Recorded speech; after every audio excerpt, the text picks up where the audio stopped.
Hello and welcome to बिटेनिंग। साथ में मिलकर शुरू करते हैं ज़िंदगी की दूसरी इनिंग। और जो ताज़ा खबर आज की ये है कि यूएई के अंदर एक कंपनी आईपीओ करती है। नॉर्मल बात है यार, आईपीओ करना कोई मतलब एक कंपनी है तो कोई फ्रेश कंपनी है, उसको पैसा चाहिए। उसको स्टॉक एक्सचेंज पे लिस्ट होके आईपीओ करके उसको पैसा चाहिए, और वो 33 टाइम ओवर सब्सक्राइब होता है। मतलब लोगों ने उसके अंदर बहुत इंटरेस्ट दिखाया। अब वो कंपनी करती क्या है? सो बेसिकली कंपनी यूएई के अंदर एक कंपनी ने आईपीओ किया जिसका आईपीओ 33 टाइम ओवर सब्सक्राइब हुआ, और वो जो कंपनी है वो बिटकॉइन माइनिंग करेगी। तो ये बड़ी इंपॉर्टेंट खबर है, क्योंकि बिटकॉइन माइनिंग कंपनी आईपीओ कर रही है, वो भी आबू धाबी में। सो और वो भी ओवर सब्सक्राइब हुआ। तो इससे ये पता लगता है कि रिटेल और इंस्टीट्यूशंस का जो इंटरेस्ट है वो बिटकॉइन माइनिंग कंपनीज के अंदर बढ़ता चला जा रहा है। यही कारण है कि चाहे हम यूएस के अंदर भी जो मैराथन है और जो बड़े बड़े माइनर्स हैं, उसके अंदर ब्लैक रॉक का हम देखते हैं कि ब्लैक रॉक ने काफ़ी इन्वेस्टमेंट की हुई है जो बिटकॉइन माइनिंग कंपनीज हैं। और कई इंस्टीट्यूशंस को ये लगता है कि बिटकॉइन को डायरेक्ट तो बाय कर नहीं सकते, राइट? रेगुलेटरी क्लैरिटी नहीं है। तो जो बिटकॉइन रिलेटेड जो कंपनीज है उनमें तो इन्वेस्ट कर सकते हैं, राइट?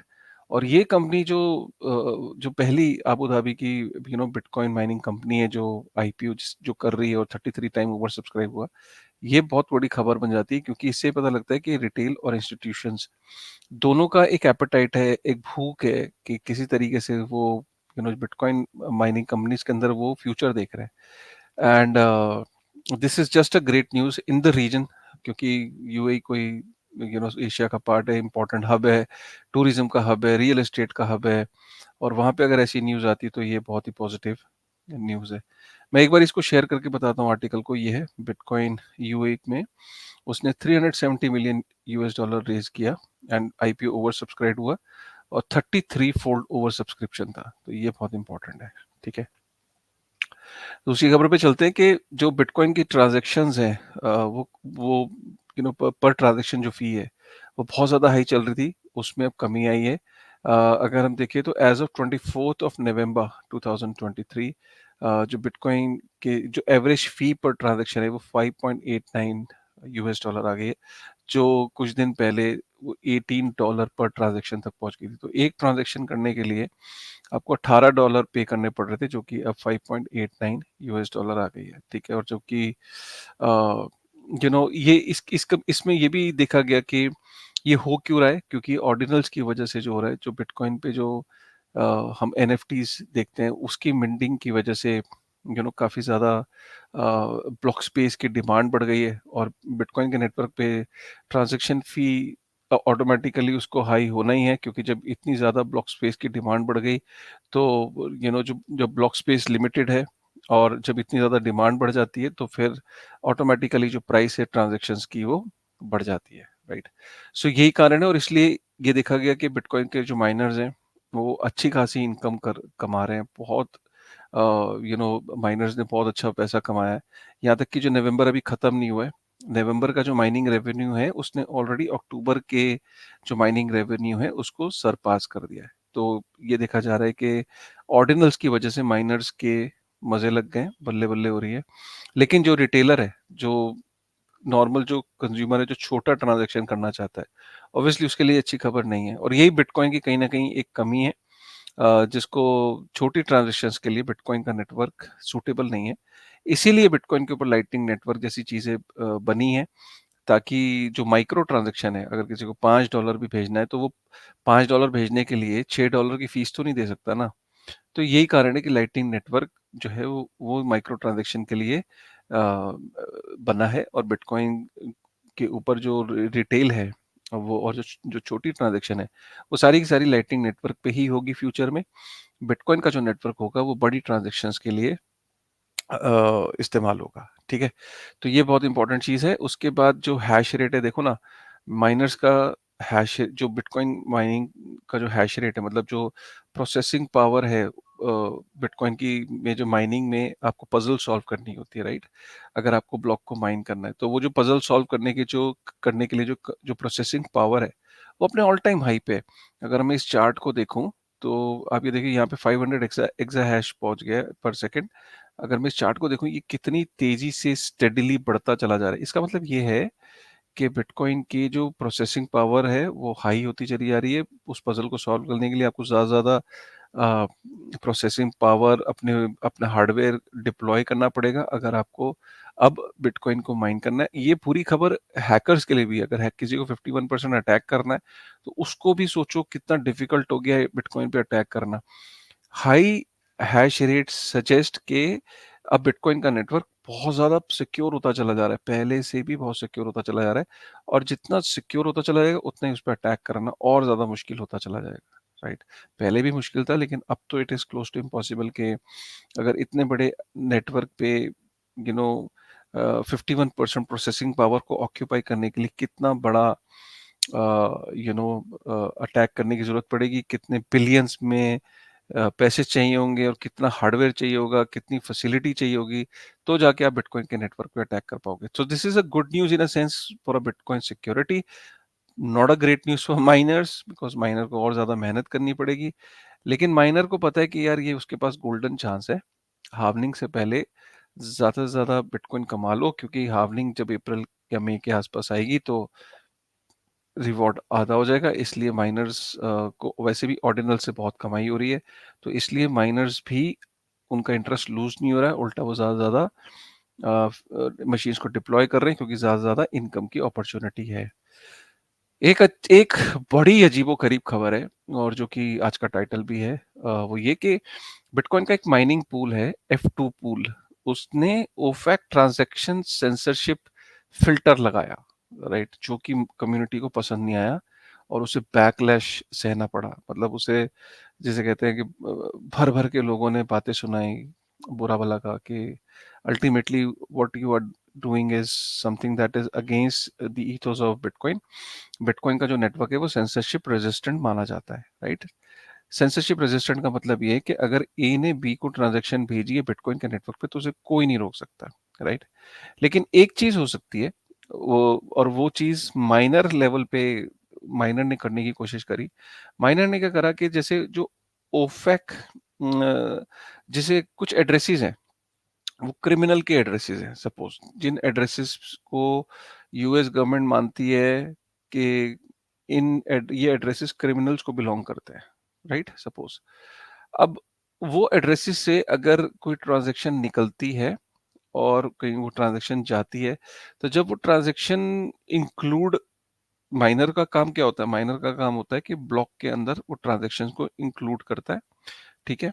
और फिर उस ब्लॉक को वो माइन करता है, राइट? तो अब जब वो ट्रांजैक्शंस जब माइनर पिक कर रहा है तो उसने इसने वाले माइनर ने F2 पूल ने फिल्टर लगा दिया कि यार वो जो ओफेक कंप्लायंट जो ओफेक फ्लैग्ड जो ट्रांजैक्शंस हैं जो जहाँ पे जो क्रिमिनल्स जिनको सो कॉल्ड क्रिमिनल्स के जो वॉलेट से निकली हुई ट्रांजैक्शन है उसको इस वाले पूल ने माइनिंग पूल ने फिल्टर लगा दिया कि वो ट्रांजैक्शंस को मैं इंक्लूड नहीं करूंगा। Are you getting me?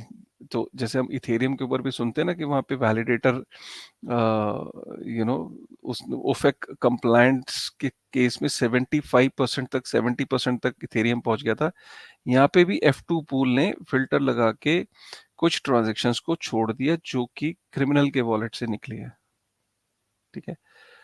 तो अब यहाँ पे जब ये एक एक ट्विटर हैंडल है और जो कि अनोनिमस है, इसके पीछे कौन है पता नहीं, ओ 0xB10C, राइट? इसने जब इसको देखा और इसने जब नोट किया तो उसने इस इशू को रेज किया कि F2 पूल जो है इसने ये कुछ ट्रांजैक्शंस को छोड़ा है और जो सैंक्शनड उसमें से निकली हैं वॉलेट में से, राइट? अब इसके भाई साहब जो हैं, इसके फाउंडर जो हैं, जो इस F2 पूल के, उनका क्या कहना है? उन्होंने बहुत ही गंदा ट्वीट किया, बाद में उसे डिलीट कर दिया। देखो वो क्या कहता है, "Why do you feel surprised when I refuse to confirm transactions for those criminals, dictators and terrorists? I have every right." मतलब आप देखिए इसकी टोन देखिए, वो कह रहा है, "I have every right not to confirm any transaction from Vladimir Putin and Xi Jinping, don't I? Meanwhile सीजी is selling his soul for money he deserves. बाद में इसने ट्वीट डिलीट कर दिया, इसको बहुत ज्यादा बैकलैश मिला कम्युनिटी से, ठीक है।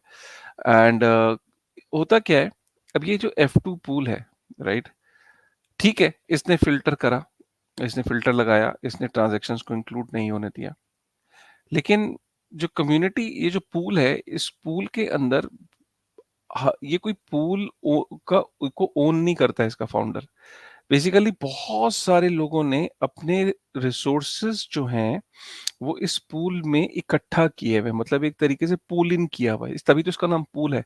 मतलब दुनिया में छोटे छोटे छोटे छोटे जो माइनर्स हैं, उन्होंने अपने हार्डवेयर को पूल इन किया हुआ है। जब इस पूल के पूल जब ये पूल कोई बीटी ब्लॉक को माइन कर लेता है, या कोई रिवॉर्ड आता है, या कोई इनकम होती है, मतलब रिवॉर्ड में पीटीसी मिलता है, ट्रांजैक्शन फीस मिलती है, फिर ये उसको प्रो रेटा बेसिस पे पूल के अंदर वो रिवॉर्ड डिवाइड होता है, ठीक है। एक सिंगल माइनर, छोटा सा माइनर, ऑब्वियसली उसके लिए इम्पॉसिबल है आज के डेट में बिटकॉइन को माइन करना, तो वो क्या करता है, अपने रिसोर्सेज को एक पूल में पूल इन कर देता है, राइट। तो बैकलैश इस तरीके का मिला इसको कि भाई जो पूल इन कर रहे हैं लोग, उन्होंने बैकलैश दिया कि boss, you don't own the pool, always remember, if you are trying to put filters, right, तो फिर यहाँ से जो पूल में जो लोग अपना रिसोर्सेज दे रहे हैं वो तेरे पूल से निकलेंगे और किसी और पूल के अंदर चले जाएंगे जो ये फिल्टर नहीं लगा रहा है। तो ये पूरा का पूरा जो F2 पूल है, जिसकी आज की डेट में अगर हम ये देखें, F2 पूल के पास 11% शेयर है। बिटकॉइन के जो माइनिंग है उसमें सबसे बड़ा शेयर फाउंड्री का है, एंड पूल का है। और ये जो F2 पूल है, डिस्पाइट द फैक्ट कि ये यूएस का नहीं है, एशिया से बिलोंग करता है F2 पूल, तब भी इसने ओफेक कंप्लायंस फिल्टर लगाया। बाद में इसने फिल्टर भी विड्रॉ कर दिया, और बाद में वो जो ट्रांजेक्शन्स जिसे छोड़ा गया था वो भी प्रोसेस हो गई। लेकिन एक चीज जरूर है कि कल को ये एक डेमो था कि जो माइनिंग पूल्स हैं, लाइक जो एंट पूल है, F2 पूल है, बाइनेंस पूल है, ये सारे पूल जो हैं, इनमें बेसिकली ये ओन नहीं करते हैं सारा का सारा हार्डवेयर। यहाँ पे लोगों ने अपनी रिसोर्सेज दिए हुए हैं इनको, ताकि यहाँ पे रिवॉर्ड मिल सके। अगर इन्होंने पूल के हिसाब से काम नहीं किया, अगर यहाँ पे पूल के अंदर मैक्सिमम मेजोरिटी लोगों को लगता है कि नहीं ये फिल्टर नहीं होना चाहिए, या ये ईथोस के खिलाफ है, तो यहाँ से रिसोर्सेज निकल के उस माइनर के पास चले जाएंगे जहाँ पे वो फिल्ट्रेशन नहीं है। तो ये एक डेमोक्रेटिक तरीके से आप ये कह लीजिए कि दुनिया भर में जो कम्युनिटी डिसेंट्रलाइजेशन हम कहते ही इसे हैं, कि if they are not working as per the ethos of most of the people in the pool, or the expectation of the people who are in the pool, people will move out and support another pool. So automatically things fall in place. तभी F2 pool ने वो filtration हटा दी। मैंने इस news पे इसलिए थोड़ा सा इतना टाइम लिया क्योंकि ये इंपॉर्टेंट है आपके लिए समझना कि कल को जो ओफेक ओफेक है, या कल को जितनी भी एजेंसीज हैं जो क्रिमिनल के जो वॉलेट्स हैं उनको फ्लैग करेगी, और कोशिश यही होगी कि वो नेटवर्क पे प्रोसेस ना हो, सेंसरशिप हो जाए। तो किसी भी छोटा जो प्रूफ ऑफ स्टेक नेटवर्क है जहाँ वैलिडेटर्स हैं, राइट, जैसे कि इथेरियम में, वो अब वहाँ पे कॉइनबेस एक वैलिडेटर है बड़ा, जो कि कल को हो सकता है फ्यूचर में ब्लैक रॉक हो जाए, कल को रस हो सकता है फिडेलिटी एक बड़ा वैलिडेटर बन जाए। और वो यूएस की एक लाइसेंस्ड एंटिटीज हैं, यूएस के अंदर उनके और भी बिजनेसेस हैं, तो वो डेफिनेटली यू नो अगर कोई ओफेक कंप्लाइड, ओफेक फ्लैग्ड वॉलेट से अगर ट्रांजेक्शन हो रही तो वो उसे इंक्लूड नहीं करेंगे, राइट। वो पूल नहीं है, राइट, वो ओन करते हैं इतना इथेरियम या उस टाइम में, राइट। तो ये इंपॉर्टेंट है बात देखनी कि यहाँ पे बिटकॉइन के अंदर जनरली जो सबसे बड़ी माइनिंग हो रही है वो पूल्स के द्वारा हो रही है। आप ये देख सकते हो कि Binance pool, F2 pool, and pool, अगर ये टोटल हम कर लें तो 26 और 11, 37 और 4, 41% प्लस 41% और 7, 48, 50% और वी भी 4%, ये सारे पूल्स हैं। 50% से ऊपर ये सारे पूल्स हैं। पूल्स एक आदमी का नहीं होता, लोग मिल के पूल को चला रहे होते हैं। ठीक है, यहाँ तक समझ में आई। सो ये है, ये आपके लिए समझना बहुत ज़रूरी था। और ये इस आदमी ने, आप देख सकते हो, पूरा रिसर्च पेपर किया है। मैं आपको हाईली सजेस्ट करूँगा कि मैं लिंक डाल दूँगा, ये आप पूरा पेपर आप रीड कर सकते हैं। काफ़ी सारे लोगों का, स्पेशली जेपी मॉर्गन का कहना है कि सीज़ी का के ऊपर जो ये सेटलमेंट हुई है, बाइनेंस के ऊपर जो एक्शन हुआ, ये इंडस्ट्री के लिए अच्छी न्यूज़ है। अब इंडस्ट्री जो है वो फ्लरिश करेगी, क्योंकि अब इंडस्ट्री के जो कंसर्न्स हैं वो मीट आउट हो गए, बाइनेंस अब कंप्लायंट हो जाएगी, और भी बहुत सारी एक्सचेंजेस हैं वो सीधे लाइन पे आ जाएंगी। अब ये इंडस्ट्री के लिए बहुत अच्छी खबर है, and this is a great news. ये जेपी मॉर्गन का कहना है, वो खुश है बाइनेंस के ऊपर एक्शन होने से। और ये मेरा एक ट्वीट है जिसमें मैं, आपको ये देखना चाहिए, दुनिया की सबसे ज़्यादा जो इनोवेटिव कंट्री है, सबसे बड़ी स्विट्जरलैंड है, दूसरे नंबर पे स्वीडन है, तीसरे पे यूएस है, इंडिया 40th रैंक पे है। 132 कंट्रीज की ये लिस्ट है। और स्विट्जरलैंड, कोइंसिडेंस ये भी है देखो कि ना, Switzerland was also the last country to go off the gold standard. Gold standard पे सबसे लास्ट तक टिकी रही स्विट्जरलैंड, जबकि 1971 में यूएस ने गोल्ड स्टैंडर्ड अबॉलिश कर दिया था। तो कहीं ना कहीं ये कोइंसिडेंस नहीं है, ये फैक्ट है कि जब गोल्ड स्टैंडर्ड पे जो कंट्री सबसे ज्यादा रही, तो सबसे ज्यादा इनोवेशन भी उसी टाइम पे रही, राइट। और ये फैक्ट है, और कहीं ना कहीं ये कोइंसिडेंस नहीं है। आप देख सकते हो कि स्विट्जरलैंड की इनोवेशन, बीइंग इनोवेटिव, एंड इतने लंबे से समय तक वो 20 साल एडिशनल रही वो गोल्ड स्टैंडर्ड में, जबकि दुनिया 20 साल पहले गोल्ड स्टैंडर्ड से हट गई थी। तो शायद that has really helped Switzerland to be number one in terms of innovation.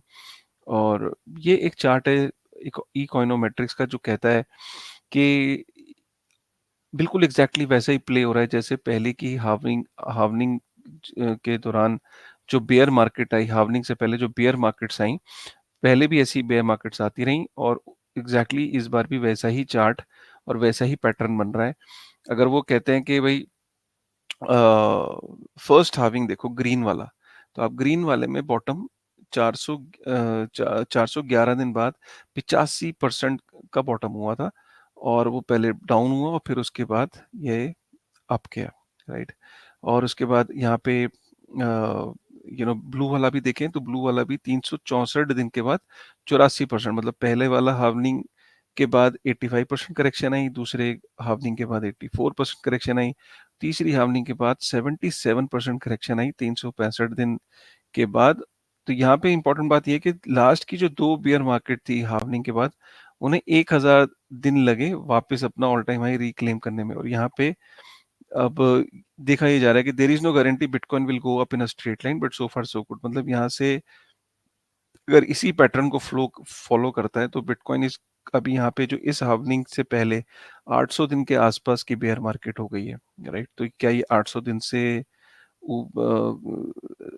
800 दिन में उसके बाद ये सीधा ऊपर जाती है लाइन, या ये और करेक्शन लेती है, जैसे और जैसे ये 900 दिन या 1000 दिन के आसपास लेती है, ये देखने वाली बात है। लेकिन अगर आप पैटर्न को देखो, तो pattern is almost the same, right. तो विद दिस थॉट मैं उम्मीद करता हूँ आज का वीडियो थोड़ा लंबा भी हो गया, extremely sorry for this, because कोशिश ये रहती 10-12 मिनट में, लेकिन हो कुछ इम्पोर्टेंट था, खासकर जो सेंसरशिप रेजिस्टेंस वाली जो बात थी कि ओफेक कंप्लायंट, ये पहली बार बिटकॉइन के नेटवर्क पे ऐसा हुआ, ऐसा फिल्टर का इस्तेमाल हुआ। तो ये बड़ा इंपॉर्टेंट है समझना कि किस तरीके से एक माइनर ने कोशिश करी और किस तरीके से कम्युनिटी ने रिएक्ट किया, राइट। चलिए, जो अगर आपको लिंक डिटेल में पढ़ना होगा तो डिस्क्रिप्शन में जरूर पढ़ लेगा। अगर आपको वीडियो पसंद आए तो प्लीज़ लाइक करेगा, कमेंट करेगा। With this thought, thank you very much.